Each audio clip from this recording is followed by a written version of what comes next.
مردم بلوچستان به مناسبت روز جهانی حقوق بشر و محکومیت نقض آن در بلوچستان غربی هر ساله اقدام به برگزاری تظاهرات و آگاهی رسانی می‌نماید.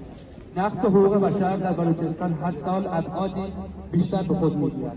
جمهوری اسلامی به صورت سیستماتیک و بیشتر از گذشته با دید شبه استعماری و حکومت نظامی اعلام نشده در مخالفت با مواد سیگانه اعلامیه جهانی حقوق بشر و به حاشیه راندن ملت بلوچ عمل می‌کند. مردم بلوچ به شیوه شبه استعماری مدرن و شدت قرون وسطایی از تبعیض مضاعف و چندلایه رنج برده و تغییر می‌شوند. 1.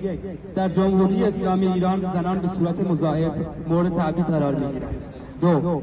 در بلوچستان کار ایجاد نمی‌شود و کارهای دولتی با هدف اسکان غیر بومیان و تغییر تدریجی بافت جمعیتی به آنها اختصاص داده می‌شود. 3. زبان فرهنگ بلوچی تغییر می‌شود. کودکان بلوچ به دلیل آموزش اجباری به زبان غیر مادری تغییر می‌شوند که این امر موجب اختلال در یادگیری، حفظ تحصیلی و عدم علاقه به ادامه تحصیل در مقاطع تحصیلی بالا می‌شود. 4. در چارچوب حکومت نظامی اعلام نشده در بلوچستان نیروهای نظامی تحت فرمان مستقیم رهبر جمهوری اسلامی با هدف ایجاد رعب و وحشت و حتی خارج از چارچوب قوانین جمهوری اسلامی به قصد کشت و بدون خطر پاسخگویی قانونی به سوی مردم تیراندازی می‌نمایند. 5.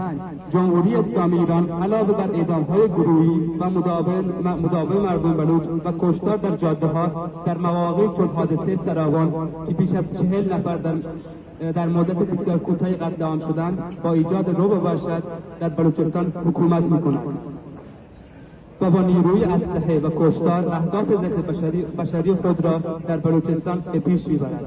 6. آزادی اندیشه و بیان وجود ندارد. نویسندگان، روزنامه‌نگاران و فعالان حقوق بشری همواره در خطر بازداشت و زندانی شدن قرار دارند. 7. جمهوری اسلامی ایران از گردش آزادانه اطلاعات ممانعت به عمل می‌آورد و مردم را تحت تعقیب قرار داده و مجازات می‌کند. 8. جمهوری اسلامی بیش از یک دهه است که طرح تقسیم بلوچستان را که با مخالفت قاطع ساکنان بلوچستان مواجه شده است تبلیغ می‌نماید. طرح تقسیم بلوچستان که به دستور رهبر جمهوری اسلامی و توسط نزدیکان رژیم در مجلس شورای اسلامی برای قانونی شدن به اعلام وصول شده است. طرحی ضد بلوچ است که مردم بلوچ را برای مرگ تدریجی و یا جذب در ملت حاکم به حاشیه می‌راند. این طرح که همراه شهرک‌سازی در نوار ساحلی و اسکان چند میلیون افراد غیر بومی موجب تغییر بافت جمعیتی شده و تصاحب این منطقه استثنایی و سوق الجیشی میسر گردد. این عمل جنایت علیه بشریت محسوب می‌گردد و امکان جنگ داخلی را فراهم می‌آورد. جامعه جهانی برای امنیت بازرگانی خود و رفع تهدید از همسایگان لازم است از اجرای آن جلوگیری به عمل آورد. کارنامه جمهوری اسلامی ایران با توجه به دشمنی آن با سکولاریسم و نهادینه کردن حکومت دینی در زمینه رعایت حقوق بشر به شدت منفی است. ملت‌های خارج از حاکمیت چون بلوچ، ترک، کرد، عرب، ترکمن، لر و سایر اقوام و اقلیت‌های مذهبی به شدت و سرکوب می‌شوند.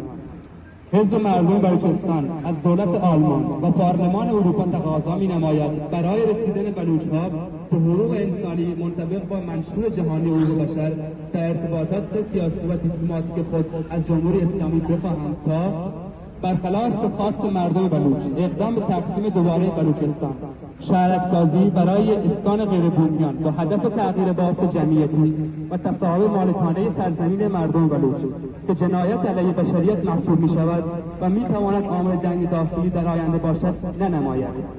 منشور جهانی حقوق بشر و قوانین بین‌المللی را رعایت کند، حقوق زنان رعایت شود و امنیت آنها تأمین گردد. اعدام زندانیان بلوچ و دیگر زندانیان را متوقف نماید و به کشتار جاده‌ای پایان دهد. زندانیان سیاسی را آزاد نماید و از پیگرد فعالین سیاسی بلوچ دست بکشد. کمیته حزب مردم بلوچستان 18 دسامبر 2021